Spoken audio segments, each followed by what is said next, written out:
Buenas tardes, amigos. Muchísimas gracias por estar con nosotros haciendo esta sobremesa. Hoy, si nos permiten, vamos a salir de la coyuntura de todos los días de la provincia de Jujuy, inclusive de la República Argentina. Vamos a tratar de entender un poco qué es lo que está pasando en Ucrania, esta guerra entre Ucrania y Rusia. Porque vamos a hablar con un experto en esto, me estoy refiriendo a Guillermo Laferriere. Guillermo Laferriere es coronel retirado del ejército argentino, es veterano de la guerra de Malvinas, magíster en geopolítica, es autor de diversos libros y artículos y ponencias que hablan sobre defensa y geopolítica. Es columnista también de nuevamayoría.com, esta institución que dirige Rosendo Fraga, y ha sido expositor de la temática de defensa y geopolítica en distintos ámbitos académicos, como así también disertante en muchísimas jornadas. Esta es una comunicación que la vamos a tener vía Zoom, así que le pedimos 15 segundos y ya conectamos con Guillermo Laferriere.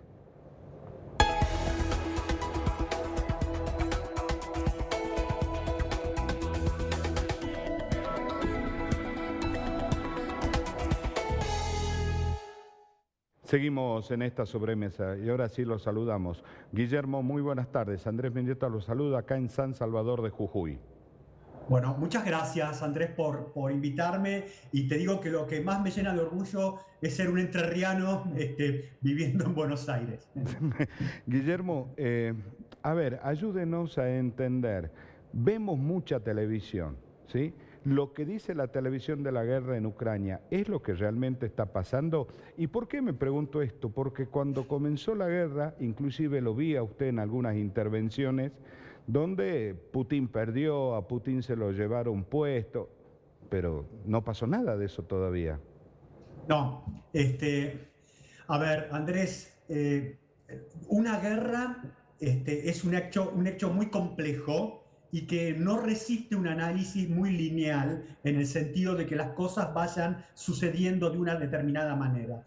Y también, al mismo tiempo, es un hecho donde las pasiones son muy fuertes. Entonces, como se ha presentado el tema, aparece como que un invasor, es cierto, Rusia atacó a un Estado soberano, Ucrania, y entonces a partir de esa mirada cierta, pero parcial, si se me permite, nos hace decir, bueno, tenemos que estar del lado de Ucrania, que definitivamente a todas luces está defendiéndose de una agresión.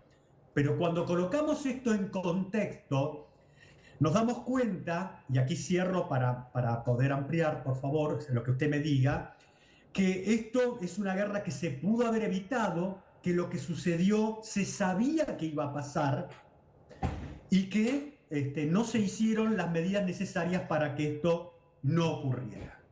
Ahora, Guillermo, esta guerra se está discutiendo los recursos naturales, se está discutiendo territorio. ¿Qué es lo que se está discutiendo en esta No, guerra? mire, se lo voy a colocar, esta guerra es similar en situación a lo que sucedió hace 60 años atrás, cuando fue la crisis de los misiles en Cuba. Sí. Cuba, en el Caribe, es un lugar que se puede decir que está estratégicamente, es clave también para la seguridad de Estados Unidos. Lo que voy a decir ahora está fuera de la moral, Andrés. Está porque estamos hablando de poder y de geopolítica. Los los grandes estados son extremadamente celosos de lo que sucede en sus fronteras. Nos puede gustar, no gustar, pero eso es un hecho. Cuando a Cuba, en esos momentos, la Unión Soviética de Khrushchev colocó esos misiles, Estados Unidos estuvo dispuesto a ir a una guerra nuclear, Andrés, nuclear, para presionar a la Unión Soviética que salieran. ¿Cómo se resolvió el tema? Los soviéticos sacaron esos misiles y al tiempo nos enteramos, muchos años después, que había habido un acuerdo secreto por el cual Estados Unidos sacaba sus propios misiles que había desplegado en Turquía y no renovaba aquellos que había desplegado en Italia. ¿A qué es lo que voy? la expansión de la OTAN, y quien le está hablando, Andrés, es un hombre de las ideas de la libertad, no tengo nada que ver con Putin. Soy un hombre de las ideas de libertad, en lo político y en lo económico, pero soy como en este caso, como si fuera un bioquímico analizando una muestra, ¿está claro? Sí. Eso es lo que estoy haciendo, no estoy tomando partido, estoy analizando la muestra. Ucrania es para Rusia clave, tan crítico como fue Cuba en el 62 para Washington. Entonces, permítame, Guillermo, una interrupción, permítame. Sí. Pero en aquella época existía el riesgo real de una guerra nuclear. ¿Hoy ese mismo riesgo existe? Sí, Andrés, y es algo que la prensa, no todos tienen el coraje que usted ha tenido, Andrés, de preguntarse eso. Yo he estado en medios muy importantes de Buenos Aires, el de ustedes es muy importante en el norte argentino, donde cuando yo digo esto, me miran con ojos sorprendidos y no se lo hacen, y es lo que está pasando. Pero los analistas fuera de nuestro país, en Europa, en Estados Unidos, son plenamente conscientes de esto. Entonces, la expansión al este de la OTAN, de distintos países, hace ya más de 10 años que tuvo un límite por parte de la Rusia, que dijo, basta de la expansión, nuestro límite es Ucrania. ¿Está claro? Sí. Cuando hubo un gobierno en Ucrania que dijo que iba a ingresar a la OTAN, Rusia en el 2014 se agenció de Crimea y se agenció de buena parte de la zona del Donbass. Pero en Crimea no tiraron un solo tiro, ¿eh? No, hubo algunos combates en la zona del Donbass. Entraron como un cuchillo caliente en la manteca. Olvídese, sí hubo algunos combates en la zona del Donbass. Eso sucedió como una llamada de atención que hacía Rusia a este tema. Desde el 2014 que Ucrania pedía entrar a la OTAN, Bruselas, nunca le dio autorización para ingresarla como un socio. ¿Me sigue hasta acá? Sí, por hasta supuesto. el día de hoy no lo hizo. Y la razón para que no le diera ingreso a este club, digamos, es porque sabía la OTAN cantado que compraba llave en mano el problemón con Rusia, porque Rusia hacía rato que había prevenido que una Ucrania que entrara a la OTAN era razón para que Rusia fuera a la guerra. Eso Claro. es lo que está en discusión, estimado amigo. Eso es lo que está en discusión, no el terreno, no los recursos naturales, nada, es este tema. Entonces, por eso es que Rusia no quiere que le pongan base de misiles o base de aviones o base militar No, entre Ucrania. exactamente, ese es el tema. Y lo peor que hemos, y como esto se podría haber, no lo digo yo solamente, lo dijo Henry Kissinger muchas veces cuando expresó hace poco tiempo, dijo que Ucrania no podía ser ni del este ni del oeste, sino tenía que ser como una suerte de puente entre ambos, es decir, neutral, está claro, porque esa era la situación real Es más, geopolítica en la que está. Kissinger llegó a decir que el mejor negocio para Ucrania era mantenerse al medio, no entrar. Pero tal cual, y lo dijo Merkheimer, que por ahí lo pronuncio mal, que es otro político realista, un analista político realista de Estados Unidos, que también dice lo mismo. Pero lo que pasa es que muchos no han tomado en serio esta preocupación de Rusia por esta situación. Entonces, al no haberse tomado en serio esto, nos encontramos con la guerra. Y hoy, Andrés, la situación en que estamos es que la jarra de leche se rompió. La jarra de leche estaba intacta hasta el 2014. Hoy la jarra está rota en 1000 pedazos, la leche está derramada en su ropa y en la mía, y vamos a tener que poner pegamento, armaremos una jarra más o menos y la leche no la vamos a recuperar. ¿Qué es lo que le quiero decir? No hay ninguna solución que vaya a satisfacer a Ucrania. Ucrania estuvo a un paso cuando fueron las conversaciones durante la guerra en Turquía de llegar a un acuerdo en el cual reconocía a Crimea y le iba a dar autonomía a esas dos repúblicas que los rusos formaron en Luhansk y en la zona de Donetsk. Eso fue torpedeado por el gobierno británico, por ese entonces el señor primer ministro, que era el señor Johnson. por Sí. supuesto con las vistas de Washington. Y eso se vino abajo. Por ese acuerdo, Rusia empezó a retirar sus fuerzas de la zona de Kiev. Hoy, estimado Andrés, Rusia no va a firmar nada que sea tan favorable a Ucrania, estimado. No lo va a hacer. Ahora, yo estoy viendo mucha televisión y Rusia va perdiendo y Ucrania va ganando. ¿Es mucha tele eso? Yo no Es veo mucha ese tele, ¿por resultado. qué? Porque, a ver, porque en esta guerra, no está Rusia buscando conquistar terreno. Claro. Lo que está haciendo Rusia es destruyendo Ucrania. Para que sea claro, le voy a colocar un ejemplo que no hizo Rusia. Cuando empezó esta campaña, allá lejano 24 de febrero de este año, ¿me sigue? Sí. Los rusos atacaron a Ucrania desde distintas direcciones, de una manera muy rápida, pero previo a eso no hicieron ningún tipo de destrucción de la infraestructura ucraniana. Sí. Ninguno de las redes eléctricas, de comunicaciones, nada. Cuando Estados Unidos atacó en la primera campaña del Golfo en el 91 para desalojar a los iraquíes de Kuwait, lo recordarán Sí, por ahí, sí, por supuesto. o cuando en el 2003 atacó Irak, Sí. durante varias semanas antes al ataque terrestre, con misiles y con misiles crucero, con misiles y con su fuerza aérea, durante semanas destruyeron toda la infraestructura de Irak. Sí. En las dos campañas.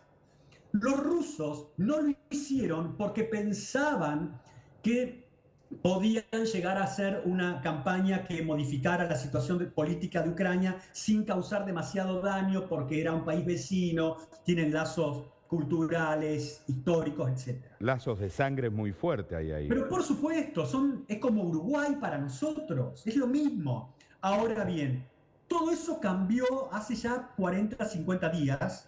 No sé si me están viendo bien, ¿sí? Sí, perfecto, Guillermo. Ok, Perfecto. no, porque ahí está.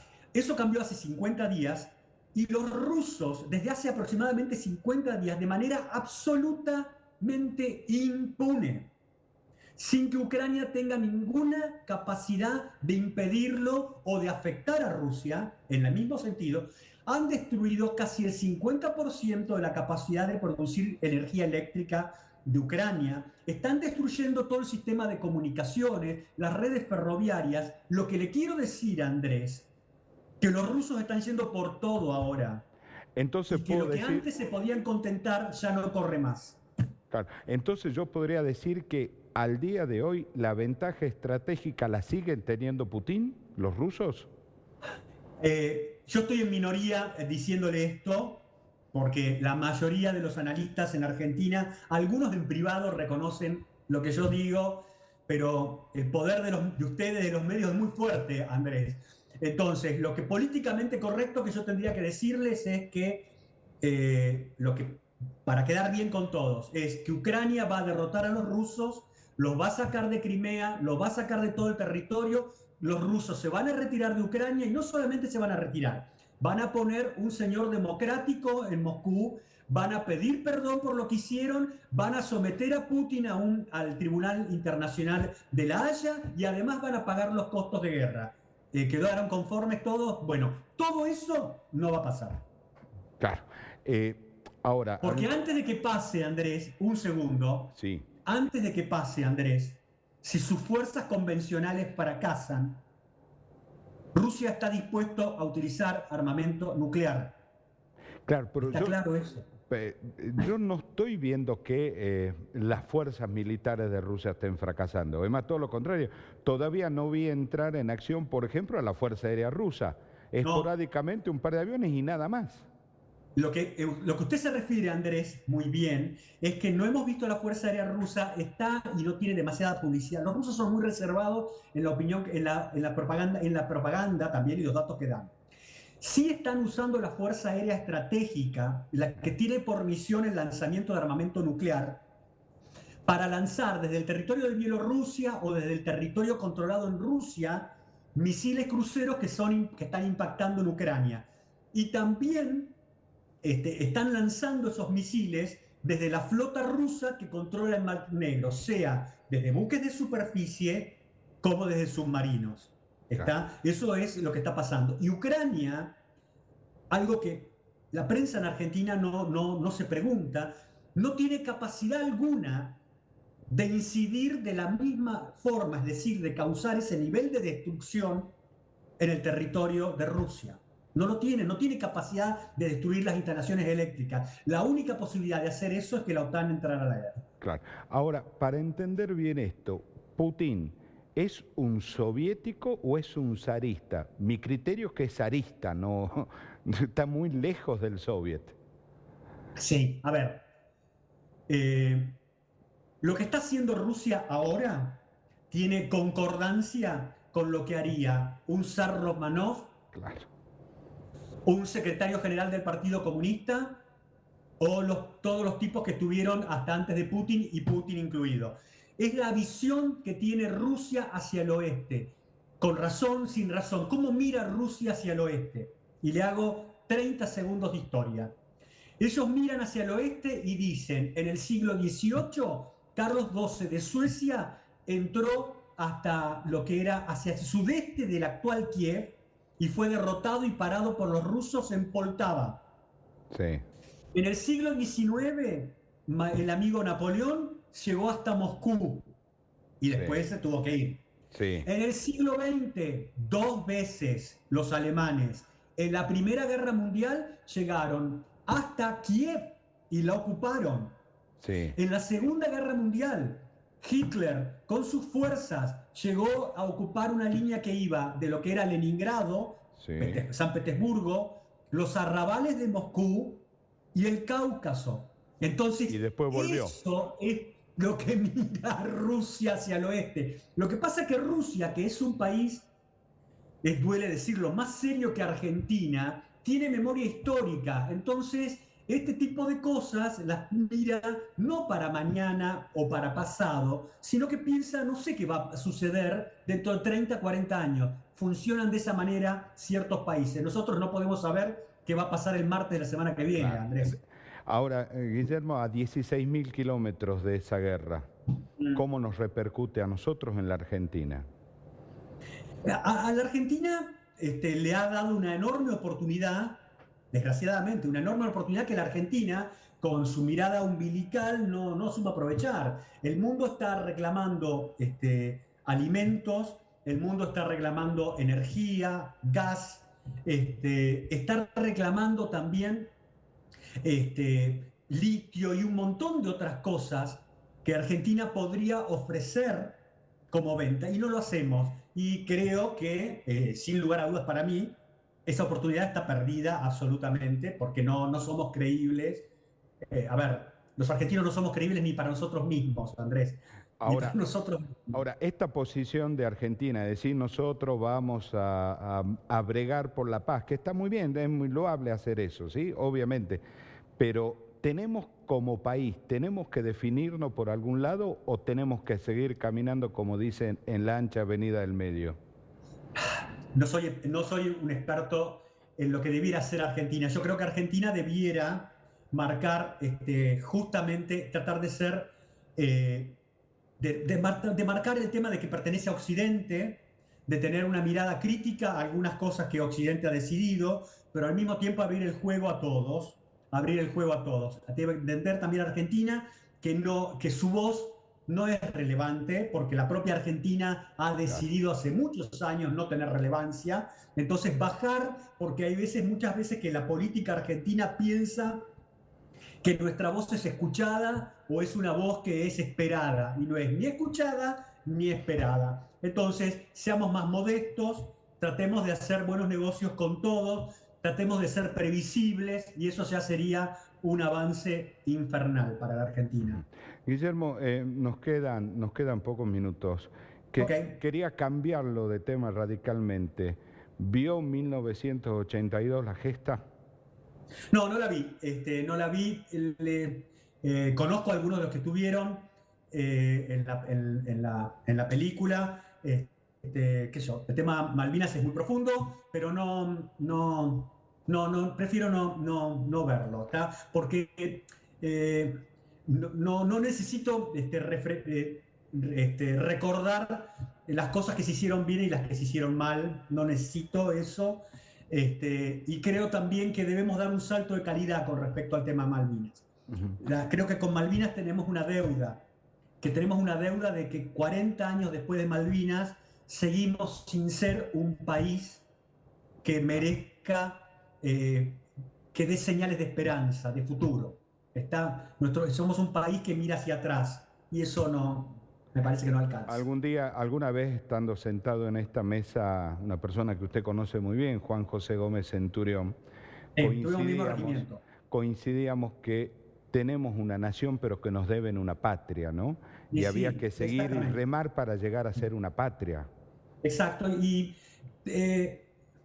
no creo en el espíritu de revancha, yo no creo en el tema de decir si hubiéramos hecho esto, si hubiera pasado todo, ya pasó, se perdió, ¿qué hacemos para ser mejores? ¿Qué hacemos para crecer, para desarrollarnos, para ser un país donde nuestros hijos no se vayan? ¿Qué hacemos para que vengan más gente a querer trabajar y desarrollarse? Y creo que hacemos poco. Yo le traje el tema Malvinas profesamente porque usted perteneció al regimiento de Infantería 25 y dos héroes jujeños, Ávila y Oviedo, que están en la Guardia Eterna, pertenecían al regimiento de Infantería 25 y cayeron en Darwin. Sí, señor. Es bueno recordarlos, que perdieron su vida siendo muy jóvenes, ¿no? Que no pudieron, como yo, empezar a llegar a viejo, ¿está? Sí, y creo que por la memoria de ellos y de muchos que no recordamos ni conocemos, es que debiéramos bregar por un país mejor y no por este país que a mí, en lo personal, me causa pena y en muchas veces vergüenza, de verdad. Guillermo, le agradecemos infinitamente la deferencia que ha tenido en atendernos y cuando vendíamos el programa, uno de los mensajes que llega le deja muchos saludos Chopper. Chopper Álvarez, sí, gran valor Chopper. Sabemos gran de valor, quién gracias, muchas gracias. Muchas gracias, Guillermo, muy atento en haber charlado con nosotros. Bueno, recuerden que soy un provinciano implantado en Buenos Aires, no hablaron con un porteño. Muchas gracias, que tenga buenas tardes. Acabamos de hablar con Guillermo Laferriere, nos explicó un poquito qué es lo que está pasando en Ucrania, Rusia, lo cual nos indica que estamos comprando mucha publicidad, ¿no? Por eso él, me parece, fue muy claro, decir, simplemente voy a contar lo que está pasando, lo que no quiere decir que sea mi gusto personal, y me parece que eso es importante. Muchísimas gracias por habernos acompañado a hacer esta sobremesa. Me parece que fue una sobremesa distinta, especial, enriquecedora absolutamente para todos. Dios mediante nos vamos a ver la próxima semana ya en pleno mundial. Y ahora quédese que ya viene Palpala Hoy.